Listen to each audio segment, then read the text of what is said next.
Bismillahirrahmanirrahim. Assalamualaikum warahmatullahi wabarakatuh. Yang saya hormati Bapak Kepala Sekolah, Bapak Ibu Guru hebat yang sama-sama saya hormati pula. Alhamdulillahirabbil alamin. Wassalatu wassalamu ala asyrafil anbiya'i wal mursalin wa ala alihi wa sahbihi ajmain, amma ba'du. Alhamdulillah kita dapat berkumpul di sini dalam rangka memenuhi tugas dan tanggung jawab saya sebagai calon guru penggerak angkatan 9, yakni membuat aksi nyata terkait dengan menyebarkan pemahaman dan penerapan pengalaman budaya positif yang ada di lingkungan sekolah kita. Sebagai acara pembuka pada kesempatan ini, saya mohon kesediaan Bapak Kepala Sekolah untuk memberikan sedikit sambutan dan arahan kepada beliau. Disilakan.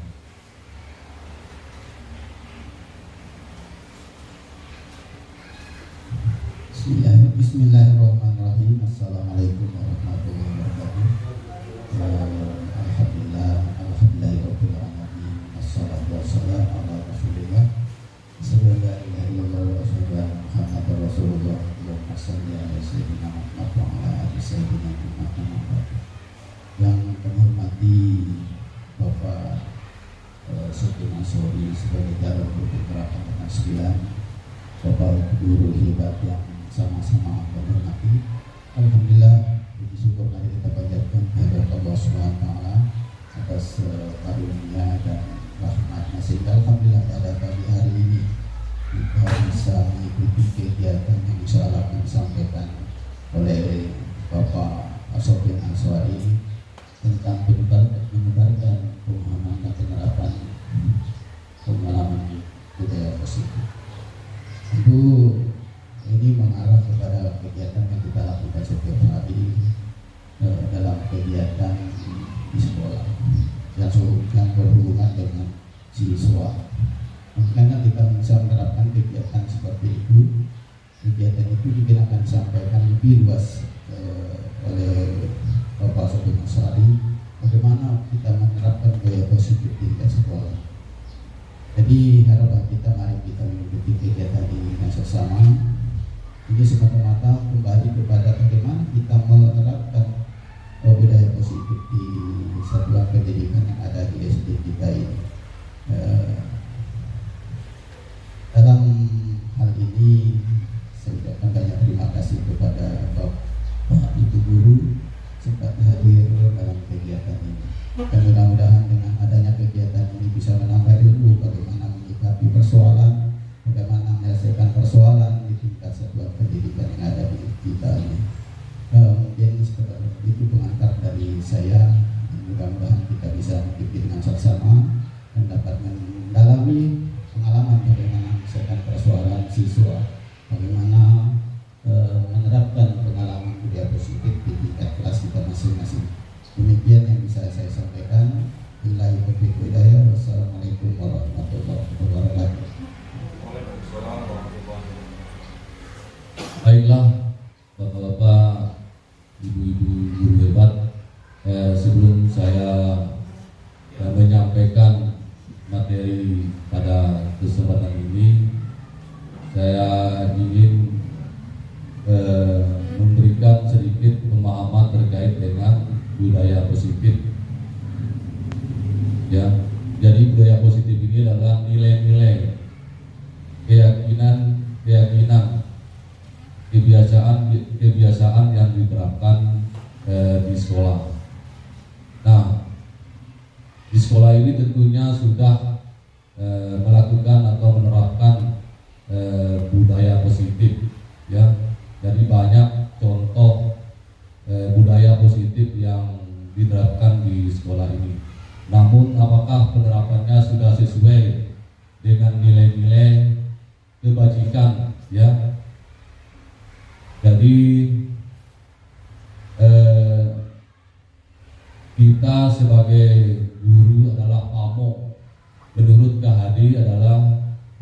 adalah pamong.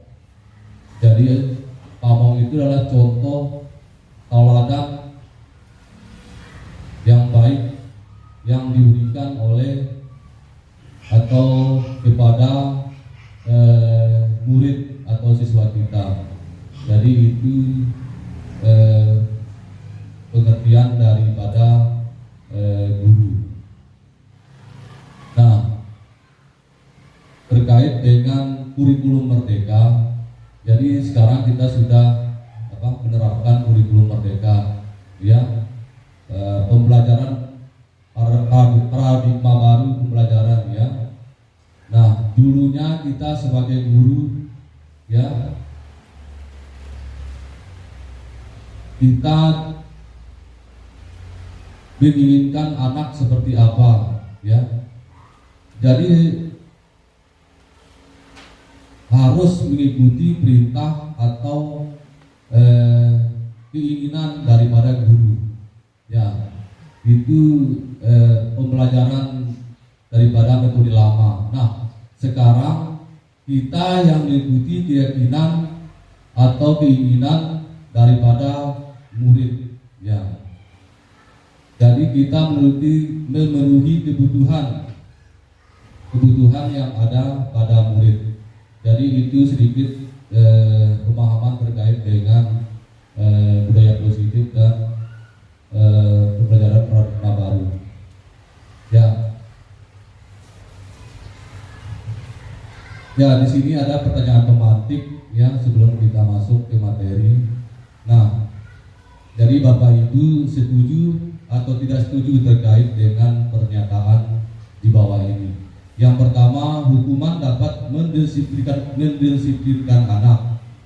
Apakah hukuman itu dapat mendisiplinkan anak? Ya. Tadi, ya. Kalau menurut Ibu Nubaya? Menurut saya hukuman tidak dapat mendisiplinkan anak. Ya, Padahal hukuman yang diberikan contoh memukul anak ini akan tetap ada dalam benaknya bahwa kita memberikan hukuman dengan mukul, berarti seperti ada dendam di hatinya kalau dengan seperti itu. Kalau hukuman yang bisa kita berikan, pokoknya anak tidak menjalankan PR, kita sendiri sudah anak itu menghafalkan surat apapun, surat apa kan bisa dia bisa supaya tidak ada dendam di hatinya dia tentang kita sebagai guru. Iya, sangat pas sekali apa yang dikatakan oleh Ibu Nurbaya. Ternyata memang hukuman itu tidak dapat mendisiplinkan anak. Jadi justru malah sebaliknya, ya. Jadi punya rasa dendam. Nah, kemudian yang kedua, pemberian hukuman dengan hal positif seperti membaca atau membersihkan halaman sekolah dapat meningkatkan disiplin anak.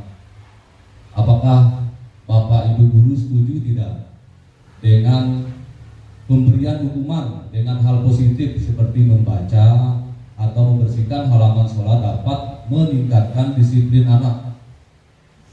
Setuju? Ya, setuju. Jadi Terus sedikit saya jadi saya setuju dengan pemberian hukuman dengan hal positif seperti membaca atau membersihkan halaman atau dapat meningkatkan disiplin siswa. Banyak memberikan hukuman yang sangat positif di dalam kelas, artinya kita tidak mempunyai siswa dengan cara memukul, mencuri dan sebagainya. Kembali kepada poin nomor 1, hukuman dapat mendisiplinkan siswa. Ada dua hal saya setuju di situ, saya juga tidak setuju. Hukuman yang mana yang dapat mendisiplinkan siswa? Ada hukuman dapat mendisiplinkan siswa suruh membaca, masuk pada poin nomor 2. Dan nomor 2 juga banyak dapat memberikan hal positif dalam memberikan hukuman. Bagaimana memberikan hukuman terhadap siswa dalam kegiatan, misalnya dalam proses belajar mengajar, proses mengerjakan PR, proses mengerjakan kegiatan rumah. Ini cenderung kita biasanya dalam kegiatan memberikan PR di rumah atau PR atau tugas di rumah karena tadi tidak kita periksa. Ini ada kecenderungan anak, bagaimana Bapak dulu nanti besok nggak diperiksa juga, besok juga diperiksa juga. Ini hal-hal yang sangat negatif dalam pemberian PR. Dan ada hukuman yang apa diberikan Bagaimana hukuman diberikan bisa mengulang kembali apa yang menjadi PR dan tugas rumah itu dalam kegiatan pendidikan dan disiplin siswa. Terkait dengan hukuman dan mendisiplinkan anak, pada satu saya setuju, saya juga tidak setuju. Alasannya bagaimana? Alasannya ada hukuman yang tidak akan mendisiplinkan siswa dengan cara memukul. Ada hukuman yang dapat mendisiplinkan siswa dengan cara poin nomor 2 pada nomor 1. Itu mungkin pendapat saya, Pak Sofian. Ya, terima kasih Bapak Kepala Sekolah atas pernyataannya atau jawabannya. Ya, jadi ini semua adalah pengalaman kita masing-masing dalam memberikan pembelajaran kepada murid-murid kita. Kemudian yang ketiga, memberi penghargaan dapat meningkatkan motivasi belajar anak. Ya, jadi yang ketiga, memberi penghargaan dapat meningkatkan motivasi belajar anak. Ya, jadi penghargaan dalam bentuk apa? Ya, mari kita simak apakah jawaban Bapak Ibu guru sudah pas atau tidak. Mari kita bahas dan kita kupas secara tuntas pada kesempatan hari ini.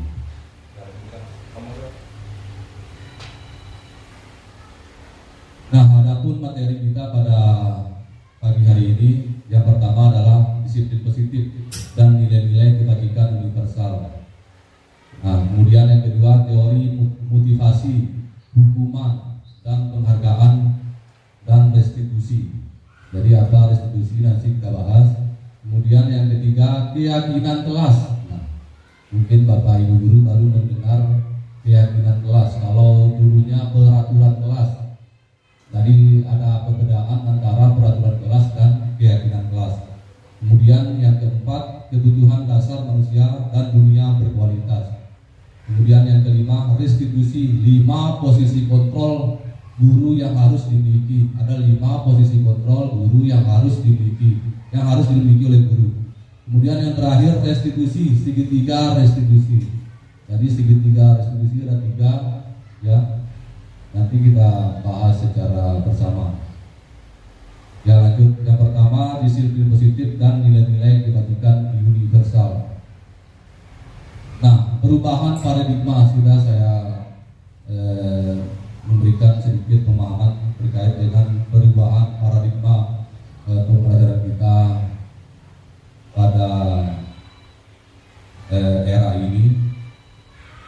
Ya, ini ada ilustrasi sedikit kegiatan kepalan tangan. Coba Bapak Ibu bayangkan ada A dan B, Anda dan teman Anda. Ya, sobeklah secari kertas, tulislah benda atau sesuatu yang sangat berharga untuk Anda. Letakkan di salah satu tangan Anda dan genggam benda atau sesuatu tersebut dengan segala daya. Buatlah sebuah kepalan. Ya. Kemudian teman Anda B akan mencoba dengan sekuat tenaga dengan berbagai cara untuk meminta Anda memberikan benda tersebut. Ya. B bisa membujuk, ya, mengancam, menghardik, ya, merayu, menyuap dan lain sebagainya, apa saja agar dapat membuka kepalan tangan Anda. Nah, jadi teman Anda berusaha, karena di dalam kepalan tangan Anda, Bapak Ibu, adalah sesuatu benda yang sangat berharga. Nah, misalnya contoh Fawad, jadi mau mengambil barang berharga tersebut di genggamannya Ibu Nurbaya. Nah, apa yang terjadi kira-kira? Ya, jadi segala bentuk bujuk rayu, ancaman, menghardik, merayu, menyuap dan lain sebagainya. Jadi agar genggaman itu terlepas, ya. Nah, perubahan paradigma teori atau kontrol, teori pilihan atau ilusi kontrol. Yang pertama adalah ilusi guru mengontrol murid. Ya. Jadi ini yang harus kita pahami sebagai seorang guru bagaimana ilusi guru mengontrol muridnya. Kemudian ilusi bahwa kritik dan membuat orang merasa bersalah dapat menguatkan karakter. Ya. Kemudian yang ketiga, ilusi bahwa semua penguatan positif efektif dan bermanfaat. Kemudian yang terakhir, ilusi bahwa orang dewasa memiliki hak untuk memaksa. Apakah benar ya semua dari pernyataan tersebut? Ya, jadi mari kita bahas. Nah, ini ada tabel ya. Perubahan paradigma stimulus respon atau teori kontrol atau teori pilihan. Siapa sesungguhnya yang memiliki kontrol?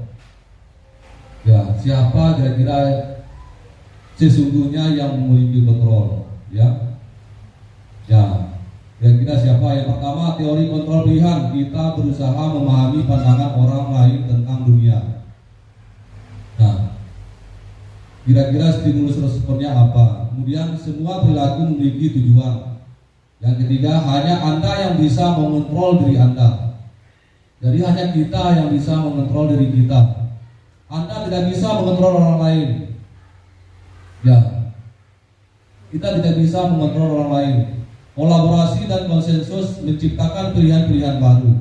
Ya, jadi kolaborasi itu memang alternatif yang luar biasa. Ya, tanpa dukungan dari teman, dari bapak-bapak ibu guru, semua kegiatan di sekolah tidak akan terlaksana. Jadi kolaborasi yang sangat penting, itu yang utama. Kemudian yang terakhir, model berpikir menang-menang. Ya, jadi model berpikir menang-menang ini salah, ya. Tidak mau mengalah, ya. Bila lanjut.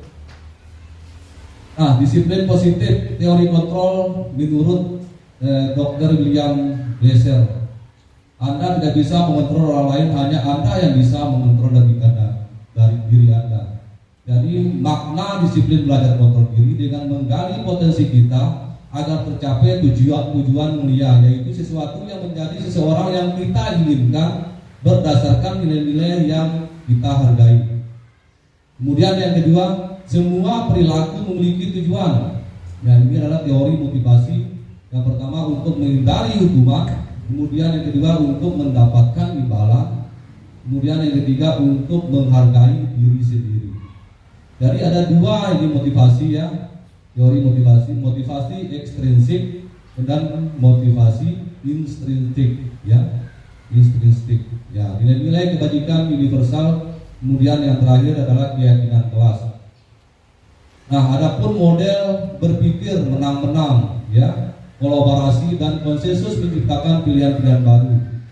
Nah, jadi ada 5 dari posisi kontrol yang harus dimiliki oleh guru. Yang pertama, penghukum. Nah, nanti kita bahas bagaimana contoh atau kasus daripada penghukum ini. Kemudian yang kedua, pembuat rasa bersalah. Nah, tanpa kita sadari, ya, setiap hari kita melakukan tindakan atau dalam proses belajar mengajar kita melakukan ya hal tersebut, 5 posisi kontrol tersebut. Yang ketiga adalah sebagai teman. Ya, ada juga guru ya yang memiliki karakter demikian sebagai teman. Kemudian yang keempat sebagai pemantau. Ya. Kemudian yang kelima sebagai manajer. Nah, jadi sebelum kita bahas ini adalah yang kelima ini adalah yang apa? Yang pas ya posisi kita sebagai guru adalah sebagai seorang manajer. Kemudian realitas atau kebutuhan kita berbeda. Kita berusaha memahami pandangan orang lain tentang dunia. Setiap orang memiliki gambaran berbeda. Jadi tidak sama ya. Pemikiran kita masing-masing tidak sama. Ya. 5 kebutuhan dasar manusia. Yang pertama bertahan hidup, kemudian penguasaan, kasih sayang dan rasa diterima, kesenangan, dan yang terakhir adalah yang paling penting adalah kebebasan. Ya, jadi itu adalah 5 kebutuhan dasar manusia. Nah, apakah makna disiplin? Nah, makna disiplin ini adalah berasal dari bahasa Latin disciplina yang artinya belajar. Jadi makna disiplin adalah belajar. Makna asal dari kata ini berkonotasi dengan disiplin diri dari murid-murid Sokrates dan Plato. Disiplin diri membuat orang menggali potensinya menuju sebuah tujuan apa yang dia hargai. Kemudian yang terakhir, namun dalam budaya kita, makna kata disiplin telah berubah menjadi sesuatu yang dilakukan seseorang pada orang lain untuk mendapatkan kepatuhan. Ya, jadi melakukan disiplin itu hanya untuk mendapatkan kepatuhan. Ya, jadi tidak dimulai dari dirinya sendiri. Ya, jadi berubah sekarang makna disiplin. Ya Periduan. Kecenderungan umum adalah menghubungkan kata disiplin dengan ketidaknyamanan, bukan dengan apa yang kita hargai atau pencapaian suatu tujuan yang mulia. Nah, bukan dengan apa yang kita hargai atau pencapaian suatu tujuan yang mulia. Ya, lanjut. Sedikit kembali kepada disiplin.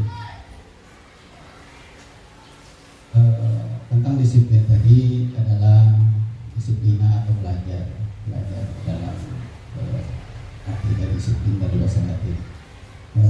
Jadi menurut saya disiplin itu muncul dari diri sendiri, bukan hanya ketika kita diperintah, tapi akan muncul dari diri sendiri. Bagaimana kita merubah diri kita, bagaimana kita bisa merubah sikap kita, itu kembali kepada diri kita itu Pak Mas Obi. Mungkin ini bisa saja sebagai masukan saya.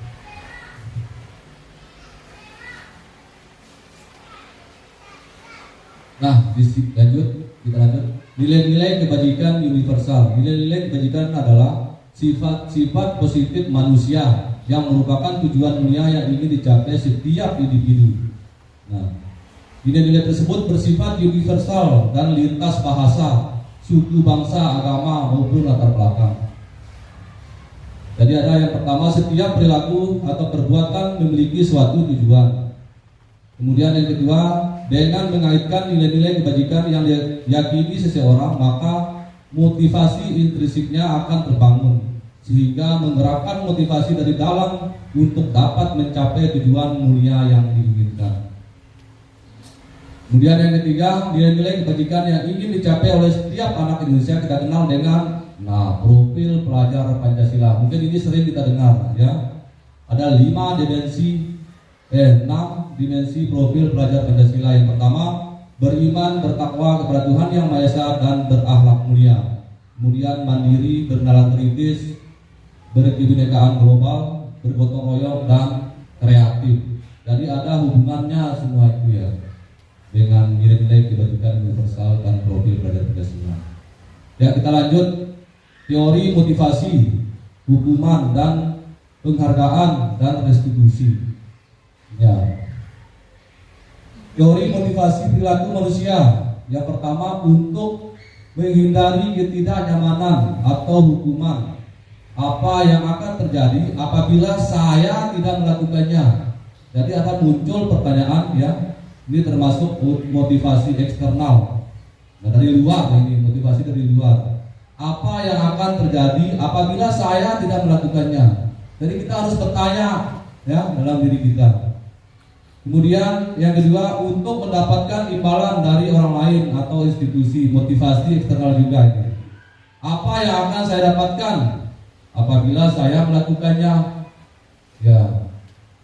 Jadi untuk mendapatkan imbalan ini, untuk melakukan suatu motivasi atau disiplin. Kemudian yang ketiga, untuk menghargai diri sendiri. Ya, saya akan menjadi orang yang seperti apa bila saya melakukannya? Ini pertanyaan yang sering muncul ya dalam benak kita. Ini adalah motivasi internal, tujuan disiplin positif. Ya, yang ketiga. Nah, menurut Kahadi ya di Hajar Dewantara, merdeka itu artinya tidak hanya terlepas dari perintah, ya, akan tetapi juga cakap buat memerintah diri sendiri, ya. Merdeka itu artinya tidak hanya terlepas dari perintah, akan tetapi juga cakap buat memerintah diri sendiri. Jadi kembali lagi kita harus mulai dari diri kita sendiri. Ya. Nah, ini ada dihukum oleh penghargaan. Jadi banyak sekali bentuk hukuman. Bahwa penghargaan berlaku sama dengan hukuman. Dalam arti meminta atau membujuk seseorang melakukan sesuatu untuk memenuhi suatu tujuan tertentu dari orang lain yang meminta atau membujuk. Ya.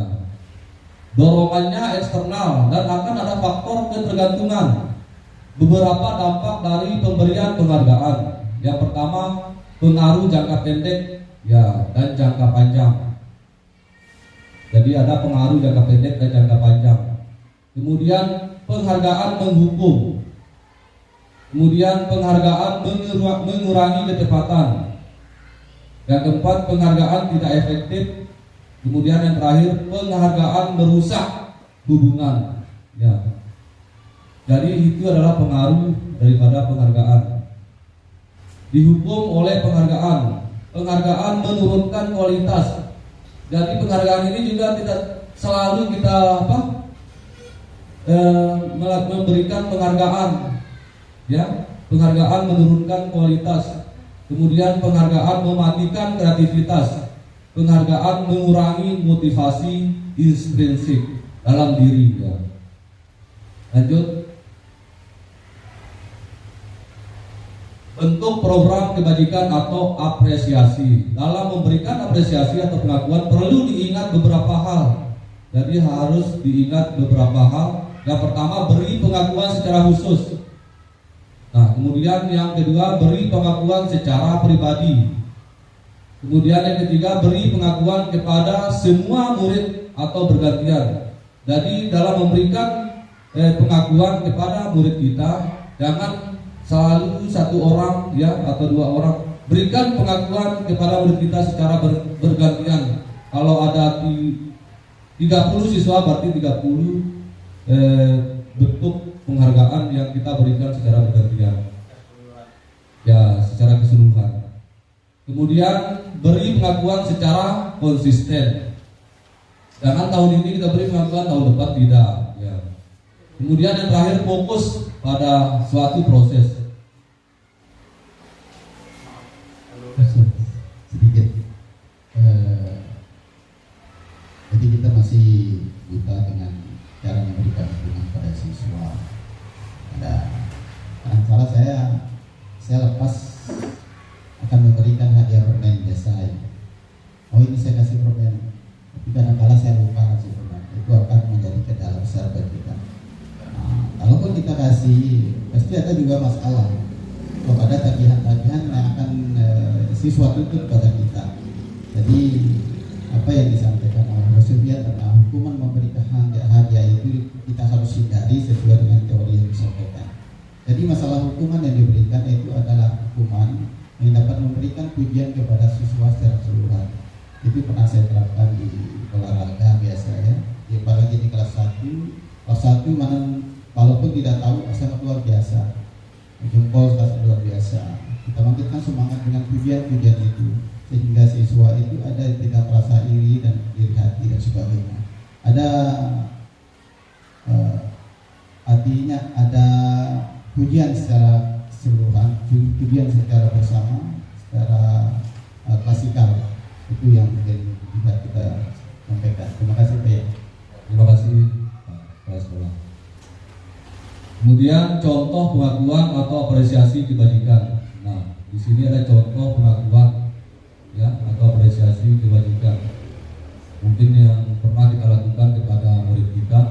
Membuka kemarin saya perhatikan ini contoh kalimat yang biasa kita lontarkan kepada murid kita. Kemarin saya perhatikan bla bla bla kemudian nilai kebajikan rasa empatimu besar sekali. Jadi ini adalah contoh kalimat rasa empatinya sangat besar. Kemudian situasi pada saat menolong murid baru di kelas kita. Kemudian saya menghargai, misalnya saya menghargai pekerjaanmu. Nah, ini adalah bentuk nilai kebajikan kepedulianmu Kemudian situasinya pada saat kamu membantu teman-temanmu di tugas kelompok. Kemudian terima kasih ya untuk misalnya telah membuat kertas-kertas yang berserakan di lantai. Nah, ini nilai kebajikannya rasa tanggung jawabmu. Nah, ini mulai mengarah ke dalam membuat keyakinan kelas nantinya. Ya, lanjut.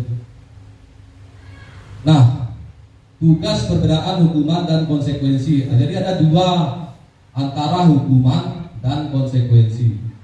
Jadi itu saja intinya hukuman atau konsekuensi. Jadi beda pengertiannya antara hukuman dan konsekuensi. Misalnya tindakan guru mencatat 100 kali di dalam buku kalimat, saya tidak akan terlambat lagi karena terlambat di sekolah. Nah, ini ada murid kita yang misalnya datang terlambat, jadi seorang guru menyuruh atau memerintahkan muridnya untuk mencatat 100 kali di dalam buku berupa kalimat saya tidak akan terlambat lagi. Nah, kalau saya bertanya kepada Bapak Ibu guru, ini hukuman atau konsekuensi? Ya, konsekuensi ya. Nanti kita lihat jawabannya. Ya, kemudian yang kedua ini pertanyaan untuk Pak Ridwan sebagai guru olahraga. Lari mengelilingi lapangan basket 2 kali karena terlambat hadir di sekolah. Apakah ini hukuman atau konsekuensi? Hukuman. Murid diminta untuk push up 15 kali karena tidak menggunakan masker ke sekolah. Iya, hukuman. Menggantikan kertas tugas teman yang telah dicoret-coret. Konsekuensi apa hukuman? Hukuman atau konsekuensi? Ya, konsekuensi. Ya. Kemudian membersihkan tumpukan air di meja tulis karena tersenggol pada saat belajar. Hukuman atau konsekuensi? Ya, konsekuensi.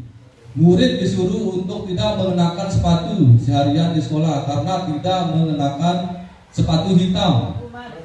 Iya, hukuman. Nah, ini pertanyaan untuk Pak Ridwan. Lari mengelilingi lapangan basket 2 kali karena terlambat 10 menit untuk pelajaran PJOK.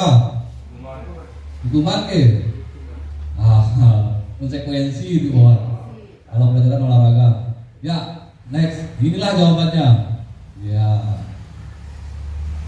Yang pertama tadi hukuman. Yang kedua hukuman. Yang ketiga hukuman. Yang keempat konsekuensi. Yang kelima konsekuensi. Yang keenam hukuman.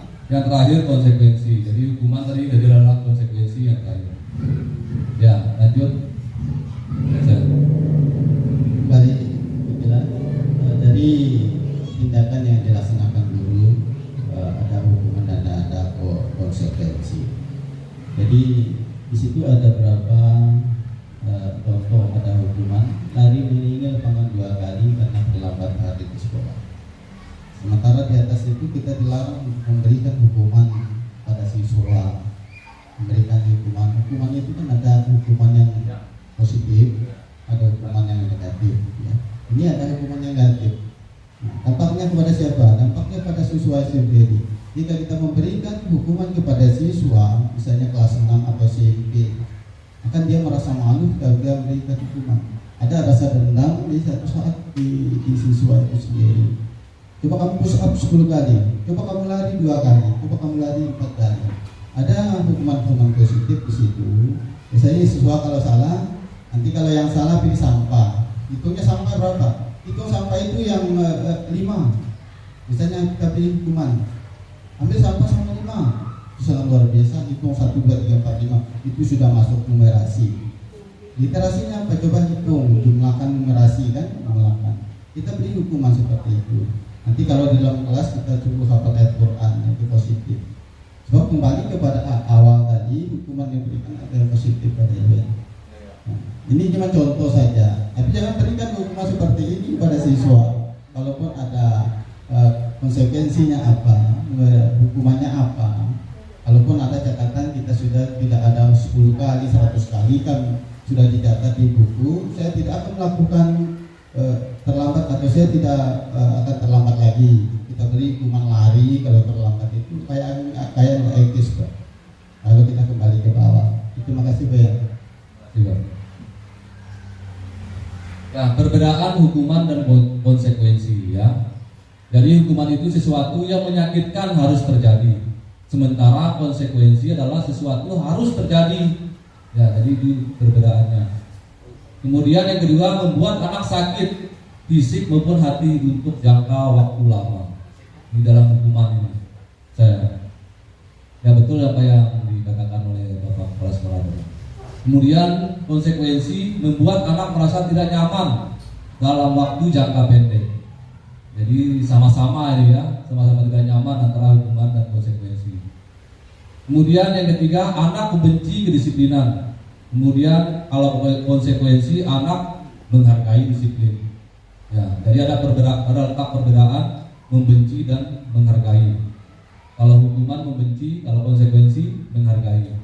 Kemudian hukuman paksaan, sementara konsekuensi stimulus atau tanggapan. Ya, kalau hukuman itu paksaan. Ya.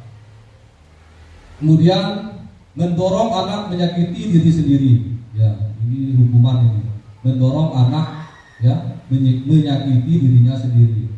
Kemudian kalau konsekuensi mendorong anak agar mudah menyesuaikan diri. Ya. Kemudian lanjut konsep diri yang buruk. Nah, kalau konsekuensi adalah konsep diri yang baik. Ya. Kemudian anak belajar untuk menyembunyikan kesalahan.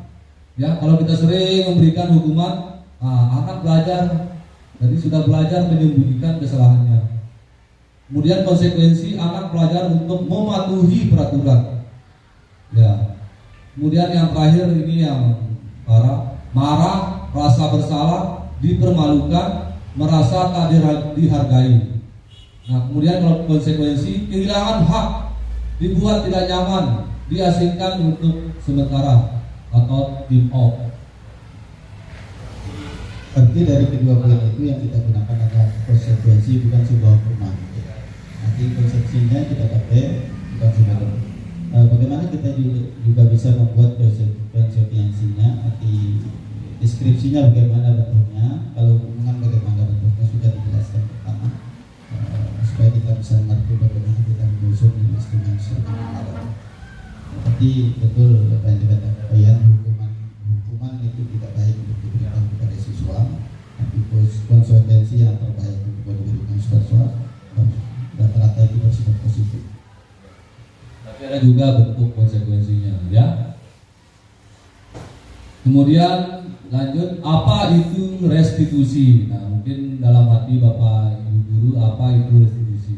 Restitusi adalah proses menciptakan kondisi bagi murid untuk memperbaiki kesalahan mereka, sehingga mereka bisa kembali pada kelompok mereka dengan karakter yang lebih kuat. Restitusi juga merupakan proses kolaboratif yang mengajarkan murid untuk mencari solusi untuk masalah mereka dan membantu murid berpikir tentang orang seperti apa yang mereka inginkan menjadi tujuan yang mulia dan bagaimana mereka harus memperlakukan orang lain. Ya. Jadi itu arti daripada restitusi. Nah, di sini ada hukuman dan konsekuensi. Identitas gagal, nah, hukuman. Hukuman ini adalah identitas gagal ini, ya. Jadi mungkin Bapak Ibu Guru yang sering memberikan hukuman kepada muridnya, mulai dari sekarang berhenti memberikan hukuman kepada murid kita. Sesuatu yang menyakitkan harus terjadi. Yang kedua, tidak nyaman untuk murid atau anak untuk jangka waktu yang panjang. Korban mendapatkan keadilan, murid atau anak akan tersakiti. Kemudian perilaku pasif agresif meningkat. Sistem tidak akan berjalan bila murid tidak takut. Berlaku hanya pada sebuah institusi, tidak berlanjut pada kehidupan nyata. Ketika keluar di sekolah, maka tidak berlaku di dalam atau di rumahnya atau di dalam masyarakat. Kemudian peraturannya adalah bla bla bla, kamu harus begini begitu. Nah itu kalimat yang sering kita ucapkan mungkin ya dulu, mungkin tidak sekarang ya. Kemudian murid atau anak membenci peraturan. Jadi kalau kita sering memberikan hukuman kepada anak, mereka akan benci terhadap peraturan. Kemudian identitas sukses. Nah ini adalah identitas sukses. Jadi ada dua identitas sukses ya dalam disiplin. Yang pertama adalah konsekuensi dan yang kedua adalah restitusi. Sesuatu harus terjadi kalau konsekuensi. Kemudian restitusi merupakan pilihan. Kemudian tidak nyaman untuk murid atau anak untuk jangka pendek. Kalau restitusi menguatkan untuk murid atau anak dalam jangka waktu panjang. Nah ini restitusi ya yang positif. Kalau konsekuensi ini netral. Kalau hukuman itu negatif ya. Negatif semua kalau hukuman. Ya. Kemudian korban bisa diabaikan. Korban mendapatkan ganti. Korban murid atau anak dibuat tidak nyaman. Murid atau anak mendapatkan penguatan. Penguatan hanya bertahan dalam jangka waktu pendek. Kemudian kalau restitusi masalah terpecahkan ya. Jadi ada solusi di sini di restitusi. Kemudian memerlukan monitoring dan supervisi terus-menerus dari guru. Kalau restitusi murid belajar bertanggung jawab untuk perilakunya. Membantu penerapan mengikuti peraturan dalam masyarakat, konsekuensi. Kalau restitusi fokus pada pemecahan masalah dalam jangka waktu panjang. Nah, kalau kita membuat keyakinan kelas nanti di kelas bersama murid, kita terapkan segitiga restitusi nanti ya. Kemudian apa peraturannya? Mampukah kamu melakukannya? Terima kasih.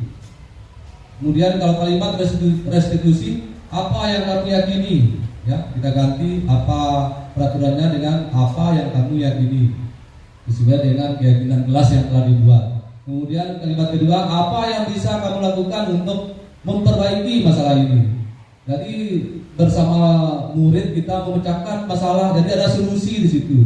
Ya, ketika kita berdialog dengan siswa atau murid. Murid atau anak menghormati peraturan.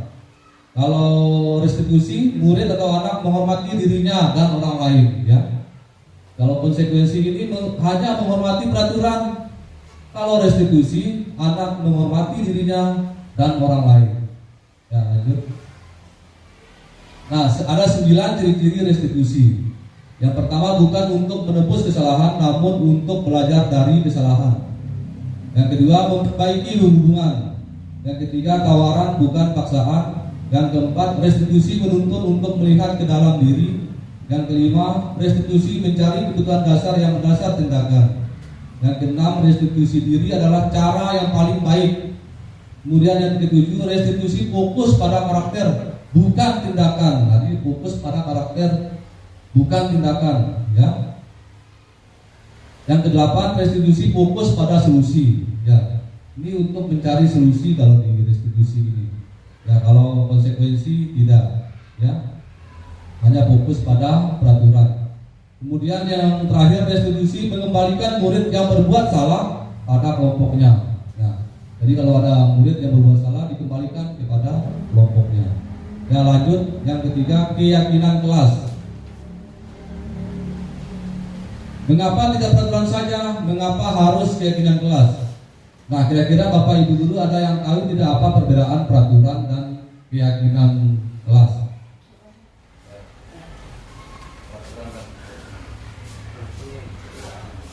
Terima kasih. Menurut saya, kalau peraturan itu semata-mata ditetapkan oleh guru sendiri atau wali-wali kelas itu sendiri.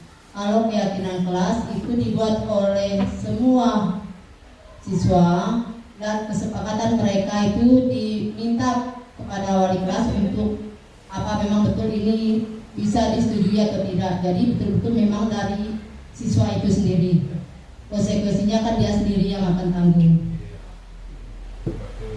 Ya, pas apa yang dikatakan oleh Ibu Nurbaya. Peraturan itu dibuat oleh guru atas keinginan guru. Kamu harus begini, kamu tidak boleh begini, kamu dilarang begini. Ya, Jadi kalimat-kalimat itu atau kata-kata itu kita hilangkan ya, mulai dari sekarang. Kalau dalam membuat keyakinan kelas tidak ada kata dilarang, kamu tidak boleh ya. Yang pertama, mengapa kita memiliki peraturan harus menggunakan helm bila mengendarai kendaraan roda 2? Nah, ini peraturan ini yang namanya peraturan. Ya. Mengapa kita memiliki peraturan 3M? Menggunakan masker, mencuci tangan dan menjaga jarak 1,5 meter. Mengapa kita memiliki peraturan harus datang tepat waktu pada saat mengikuti pelatihan? Nah, ini peraturan ini. Untuk mendukung motivasi intrinsik kembali ke nilai-nilai atau keyakinan lebih menggerakkan seseorang dibandingkan mengikuti serangkaian peraturan-peraturan. Ya. Lanjut. Nah, di sini ada 4 ya, budaya positif, lingkungan positif, keyakinan kelas, dan peraturan kelas. Ya. Lingkungan budaya positif, lingkungan positif, keyakinan kelas, peraturan kelas. Ya. Nah, yang mana yang merupakan keyakinan kelas? Ya, kira-kira Bapak Ibu Guru, kira-kira yang mana kira-kira keyakinan kelas? Mengapa, coba? Apa alasannya? Yang kiri atau yang kanan?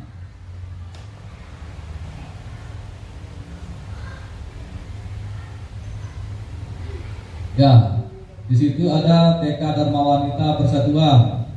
Kesepakatan kelasnya datang tepat waktu, mengucapkan salam. Kemudian kesepakatan kelas yang kedua menjaga kebersihan sekolah.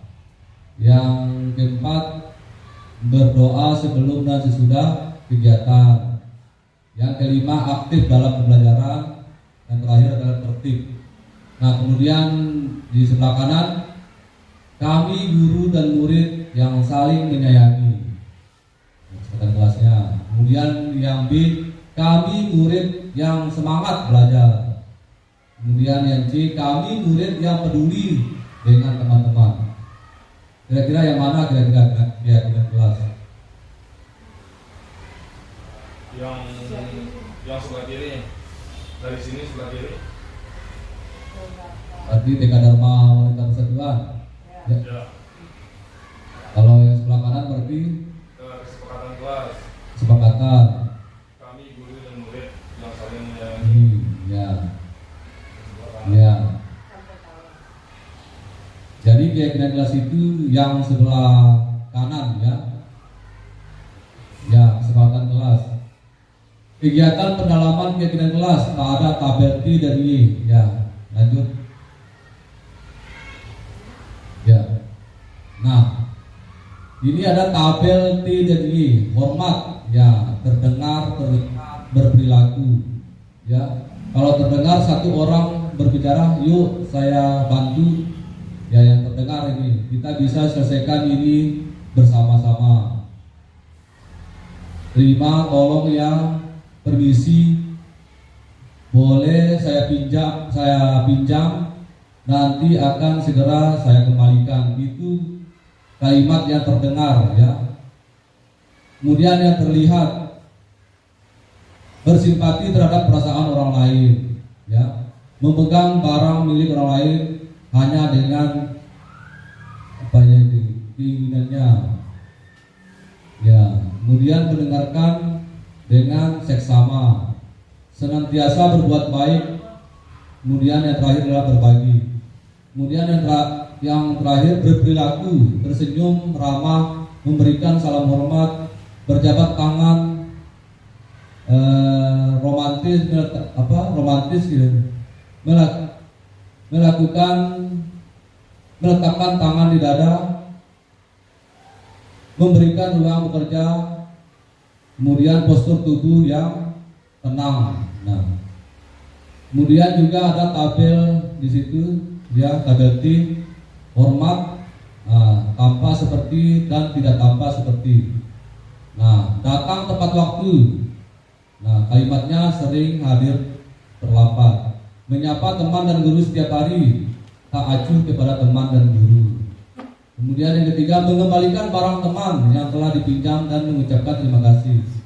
Nah, kalau tidak tampak seperti tidak mengembalikan barang yang telah dipinjam dan meletakkan sembarangan. Kemudian yang kedua bekerja, ada yang tampak, ada yang tidak tampak. Tekun bekerja dan menyimak guru, kita mendengarkan guru dan acuh tak acuh. Menyerahkan tugas tepat waktu, tugas tidak diberikan. Ini dalam bentuk bekerja. Ya lanjut. Nah, tadi kita sudah melihat ya bersama-sama mana keyakinan kelas ya. Nah, di sini ada peraturan. Kemudian juga keyakinan kelas. Kalau kalimatnya peraturan, selalu kembalikan buku ke tempatnya. Bagaimana kira-kira keyakinan kelas? Bagaimana kalimatnya? Dilarang mengganggu orang lain. Hadir di sekolah 15 menit sebelum pembelajaran. Dilarang melakukan kekerasan. Dilarang menggunakan narkoba, bergantian atau menunggu giliran. Gunakan masker. Jangan berlari di kelas atau koridor. Nah, kira-kira yang pertama itu kira-kira keyakinan kelas itu bagaimana kalimatnya? Selalu kembalikan buku ke tempatnya. Dalam bentuk apa itu kira-kira? Apakah tanggung jawab? Ya, kita lihat secara bersama. Nah, jadi keyakinan kelas itu adalah tanggung jawab. Selalu kembalikan buku ke tempatnya adalah tanggung jawab. Ya. Kemudian dilarang mengganggu orang lain, menghormati orang lain. Begitu kalimat daripada keyakinan kelas. Hadir di sekolah 15 menit sebelum pembelajaran dimulai, menghormati orang lain, berkomitmen, ya. Jadi itulah bentuk daripada keyakinan kelas, ya. Dilarang melakukan kekerasan. Nah, jadi kalau keyakinan kelas, keselamatan, menghormati orang lain. Dilarang menggunakan narkoba. Nah, kalau keyakinan kelas itu kesehatan. Bergantian atau menunggu giliran, menghormati orang lain, bersabar. Gunakan masker. Nah, gunakan masker ini ya demi kesehatan, keselamatan, ya. Yang terakhir, jangan berlari di kelas atau koridor. Ya, termasuk ini keselamatan dan keamanan. Nah, itulah bentuk daripada keyakinan kelas. Yang keempat, kebutuhan dasar manusia dan dunia berkualitas. Ya, kebutuhan dasar manusia. Di sini ada 5 ya, kebutuhan dasar manusia. Yang pertama, kasih sayang dan rasa diterima, penguasaan, ya, kesenangan, kebebasan dan bertahan hidup. Ya, jadi ada 5. Seperti yang kita ketahui tadi, ada 5 posisi kontrol yang harus dimiliki oleh seorang guru. Ya. Nah, yang pertama adalah penghukum, ya. Kemudian pembuat merasa bersalah, teman, pemantau, manajer. Jadi semua itu posisi kontrol yang dimiliki guru. Kalau penghukum bagaimana kira-kira guru yang berbuat? Menghardik, menunjuk-nunjuk, menyakiti, menyindir, ya. Itu adalah guru yang penghukum. Posisi kontrolnya penghukum gitu dulu, ya. Kalau kamu tidak melakukannya, saya ya rasakan ya, guru berkata, ya, penghukum. Kemudian membuat rasa bersalah, berceramah, mengelakkan seharusnya, ibu kecewa, bapak kecewa, itu membuat rasa bersalah. Misalnya kalau ada siswa yang melakukan kesalahan, ya, ketika ada siswa yang melakukan kesalahan, maka guru sering berkata, ya, ibu kecewa dengan kamu, ibu kecewa dengan tindakan kamu. Itu guru yang membuat rasa bersalah. Nah, kemudian, ini ada posisi kontrol sebagai teman, ya. Ini mungkin Pak Ridwan membuat alasan-alasan untuk muridnya, ya. Ayolah lakukan demi ibu. Masa kamu tidak mau? Ingat, ibu tidak pernah bantu, ya.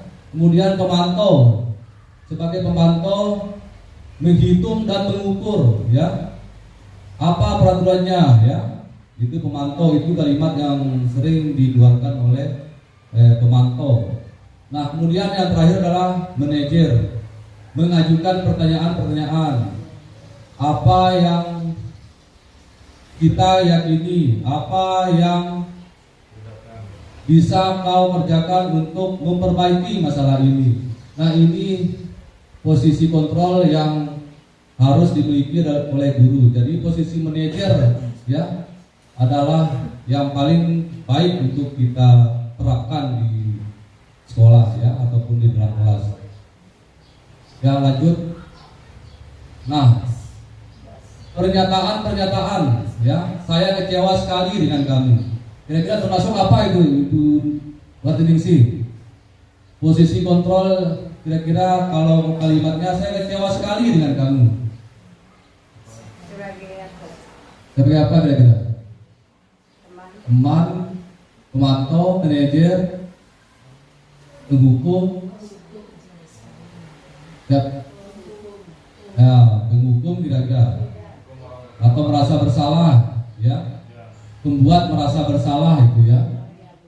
Saya kecewa sekali dengan kamu adalah posisi kontrol, membuat merasa bersalah. Kemudian yang kedua, kamu tidak pernah benar melakukannya. Ya, kira-kira posisi kontrol apa itu? Ya, penghukum. Ayolah, lakukan demi ibu atau bapak. Teman? Ya. Apakah kamu mau mendapatkan stiker bintang hari ini? Memantau atau apa? Ya. Kemudian yang keempat, bagaimana kamu bisa menyelesaikan masalah ini? Iya, manajer. Kamu selalu yang paling terakhir. Kalau ada siswa yang mengumpulkan, misalnya kita suruh kerjakan tugas, kamu ini selalu saja yang paling terakhir, tidak pernah cepat. Itu adalah penghukum. Ya, mari kita simak, kita cek jawabannya. Yang pertama, membuat orang merasa bersalah.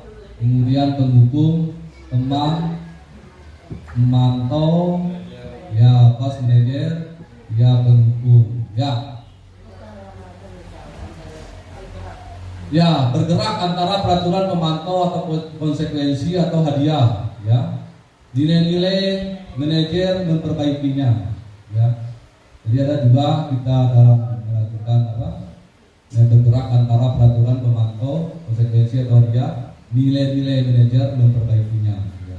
Jadi ada nilai-nilai manajer yang memperbaikinya. Ya. Ya, yang terakhir adalah segitiga restitusi. Ini yang saya buat videonya kemarin bersama siswa dalam memecahkan masalah atau solusi bersama anak-anak, ya. Misalnya dapat contoh kasus misalnya siswa yang sering mencontek temannya, lalu kita panggil, lalu kita berdialog. Jadi bersama mereka kita mencari solusinya, ya. Kemudian ada siswa yang sering datang terlambat, kita panggil, ajak berdialog, kita selesaikan secara bersama-sama. Jadi bersama siswa kita mencari solusi atas permasalahan tersebut. Jadi bukan guru, ya. Jadi ingat Bapak Ibu, bukan guru. Jangan mengikuti kemauannya guru saja, ya, dengan mengabaikan kebutuhan peserta didik atau murid. Jadi di sini ada segitiga restitusi. Yang pertama, menstabilkan identitas, kemudian validasi kebutuhan, kemudian menanyakan keyakinan yang telah kita buat bersama murid kita. Nah, jadi ada kalimatnya, misalnya validasi kebutuhan, kamu tentu punya alasan mengapa kamu sering datang terlambat. Kita tanya kondisi murid kita. Adakah cara yang lebih efektif untuk mendapatkan apa yang kamu butuhkan? Setiap orang pasti pernah melakukan kesalahan, ya. Semua orang pasti pernah melakukan kesalahan. Kamu bukan satu-satunya yang pernah melakukan ini. Misalnya siswa yang sering datang terlambat. Kita tanyakan apa alasannya, ya. Jangan langsung memvonis, langsung menghukum murid tersebut. Kemudian yang terakhir, menanyakan keyakinan. Nah, nilai-nilai apa yang telah kita sepakati, karena kita sudah membuat keyakinan kelas, misalnya terkait dengan datang tepat waktu. Jadi jangan membuat kalimat negatif, dilarang datang terlambat. Nah, jangan. Jadi datang tepat waktu, ya. Kalau kalimat keyakinan kelas, nilai-nilai apa yang telah kita sepakati. Nah, jadi ada nilai-nilai misalnya menghargai, menghormati orang lain, ya. Itu nilai-nilai misalnya datang tepat waktu.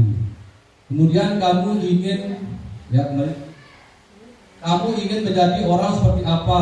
Itu pertanyaan yang kita lontarkan kepada murid kita dalam menanyakan keyakinan. Ya.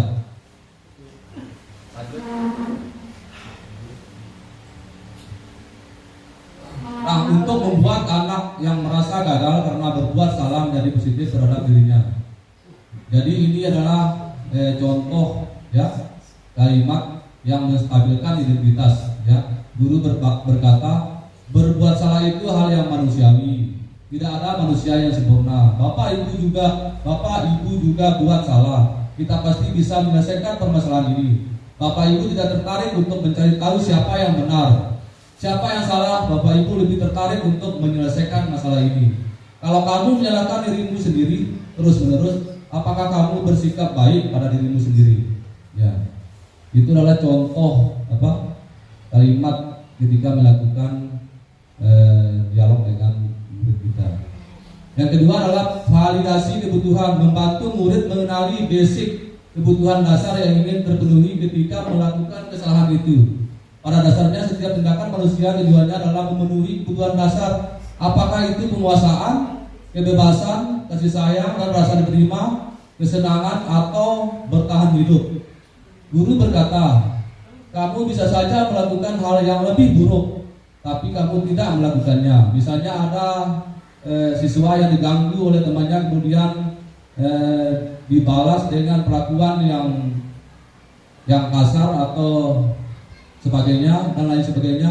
Kamu bisa saja melakukan yang lebih buruk, tapi kamu tidak melakukannya. Jadi tidak melakukan tindakan apa-apa. Kamu pasti punya alasan mengapa melakukannya. Misalnya ketika dia marah, misalnya siswa mencontek tugas temannya, kemudian dia marah. Nah, hanya sebatas kesal. Kamu pasti punya alasan mengapa melakukan hal demikian. Apa yang penting bagi kamu? Kamu boleh tetap berusaha menjaga sikap itu, tapi tambahkan sikap yang lain, yang baru. Maukah kamu belajar cara lain untuk mendapatkan yang kamu butuhkan tanpa harus memukul? Apakah kamu bisa melakukan dengan lebih baik besok lagi? Ya. Lanjut. Ya, yang terakhir adalah menanyakan keyakinan. Anak melihat kesalahannya dihubungkan dengan norma sosial dan nilai-nilai yang mendasari manusia berinteraksi dengan orang lain. Guru berkata, apa nilai yang kita percaya di kelas atau sekolah kita?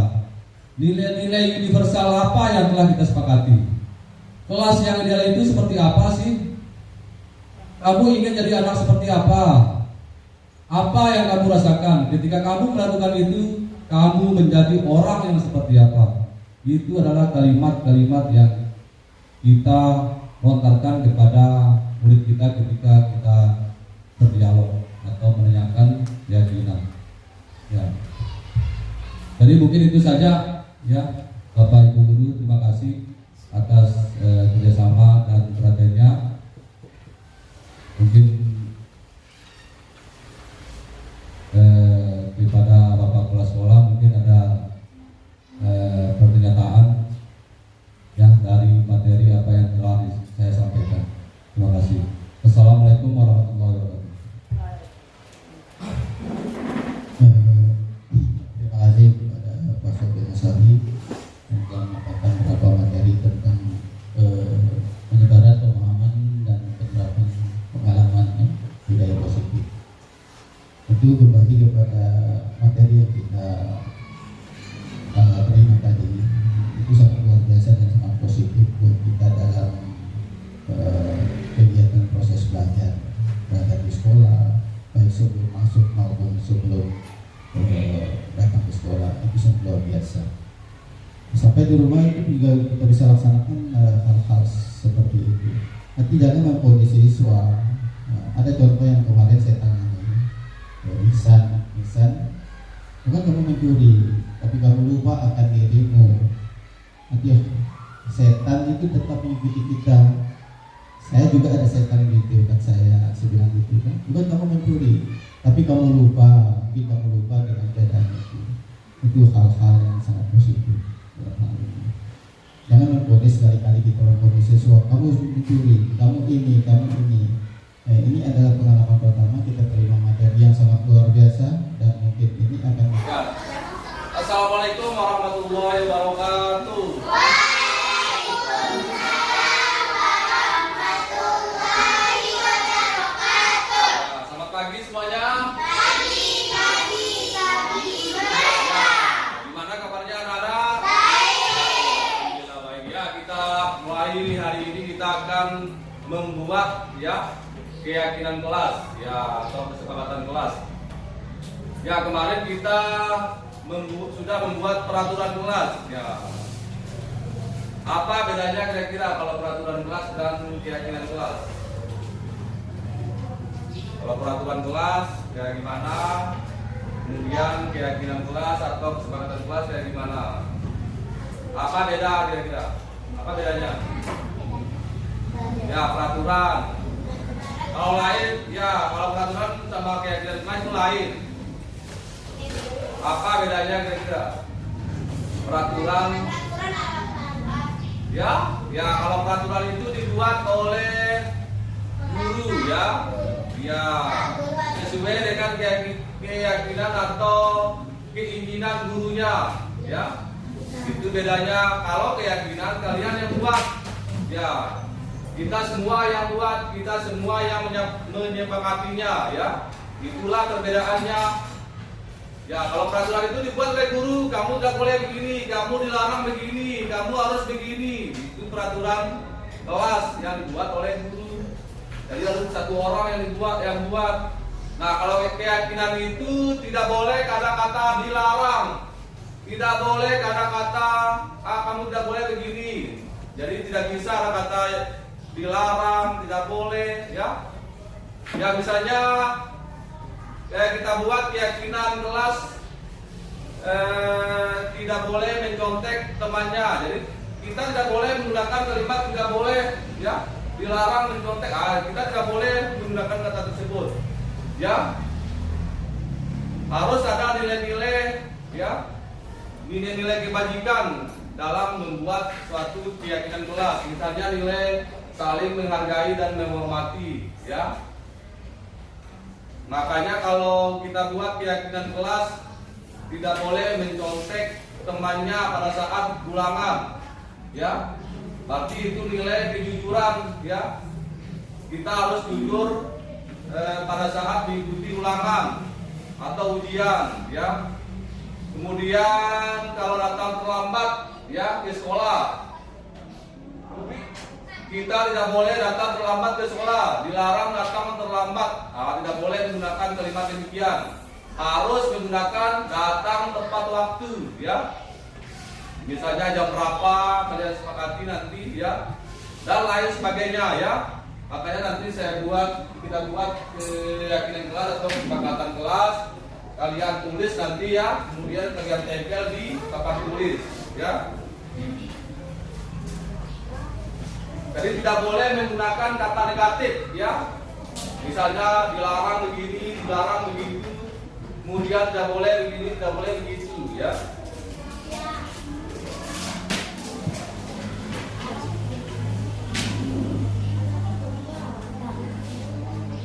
Ya. Nanti ditempel di papan tulis ya.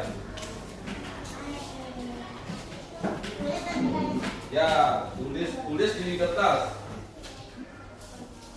Kalian tulis kesepakatan kalian harus apa, mau kalian jadikan apa kelas ini ya. Misalnya kalau mau bersih ya buanglah sampah pada tempatnya.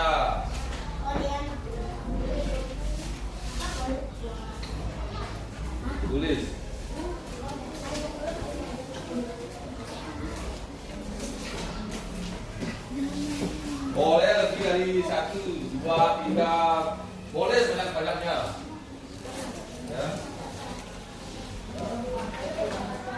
Nanti setelah kalian menulis, kalian tempel di papan tulis, kita lihat hasilnya. Misalnya kalau buang sampah pada tempatnya, membersihkan kelas, dan lain sebagainya, berarti itu termasuk kebersihan, menjaga kebersihan. Pasti 1.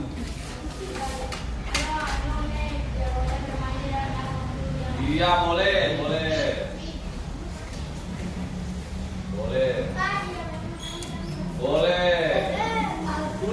Tulis sudah. Apapun itu. Iya, boleh. Ya, boleh. Langsung udah tulis. Ya. Boleh sama, makanya langsung udah tulis. Enggak usah. Ya, langsung udah tulis. Apapun di situ langsung udah tulis. Kalian mau kelas yang di mana? Kalian mau kelas yang bagaimana? Ya. Itu sesuai kesepakatan kalian, keyakinan kalian, ya. Nah, setelah kita buat nanti keyakinan kelasnya, kalian tanda tangan nanti, ya, tanda tangan di kertas. Tanda tadi ya, tanda tangan di kertas. Jadi harus kalian patuhi keyakinan kelas yang telah kalian buat, ya. Nah, banyak jawaban yang sama, ya. Ya, tidak boleh makan di dalam kelas, ya. Jadi itu termasuk menjaga kebersihan kelas, ya. Jadi nilainya saling menghargai dan menghormati, ya. Kemudian juga tidak boleh bawa minuman atau makanan di dalam kelas, ya, sama, ya. Tidak boleh keluar masuk pada saat jam pelajaran, ya. Jadi itu saling menghargai dan menghormati antar teman, ya. Itu nilai yang terkandung dalam keyakinan kelas, ya. Nah, jadi jawabannya sama, makanya saya kelompokkan menjadi 1. Jadi ada 3 bagian, ya. Kemudian yang kedua, pergi ke sekolah harus jam 6. Nah, nanti datang ke sekolah tepat waktu. Berarti keyakinannya itu jam 6 harus sudah ada di sekolah, ya. Jam 6 ditaruh, ya. Jadi datang ke sekolah tepat waktu. Jadi tidak boleh terlambat dari sekolah. Itu maksudnya, ya. Datang ke sekolah tepat waktu. Kemudian sopan santun kepada bapak ibu guru, ya. Ya, jadi termasuk nilai saling menghargai dan menghormati, ya. Kemudian yang terakhir, sopan santun kepada bapak ibu guru datang jam 6, kemudian tidak bisa masuk kelas, keluar masuk kelas, harus buang sampah, ya, karena jaga kebersihan ini, ya. Buang sampah pada tempatnya, ya. Dilarang menggunakan kata dilarang membuang sampah pada tempatnya. Harus buang sampah pada tempatnya. Bukan dilarang membuang sampah sembarangan, bukan. Tapi buanglah sampah pada tempatnya, ya. Nah, jadi ada 3 itu, ya, keyakinan kelas yang kalian sudah sepakati, ya. Menjaga keamanan dan ketertiban kelas, saling menghargai dan menghormati, ya. Kemudian yang kedua datang tepat waktu, ya jam berapa? Jam 6.20. Kan masuknya jam 7.30, berarti harus ya datang sebelum jam masuk. Apalagi hari Senin, ya, jam 7, sebelum jam 7 harus sudah ada di sekolah. Jadi hadir tepat waktu atau datang tepat waktu. Datang ke sekolah tepat waktu. Kemudian yang ketiga, ya, menjaga kebersihan. Menjaga kebersihan kelas, ya. Harus menjaga kebersihan kelas. Tidak membuang sampah pada tempatnya, ya. Itulah keyakinan kelas yang kalian buat. Nah, sekarang kalian tanda tangani, ya, keyakinan kelas yang telah kalian buat, ya. Tanda tangan.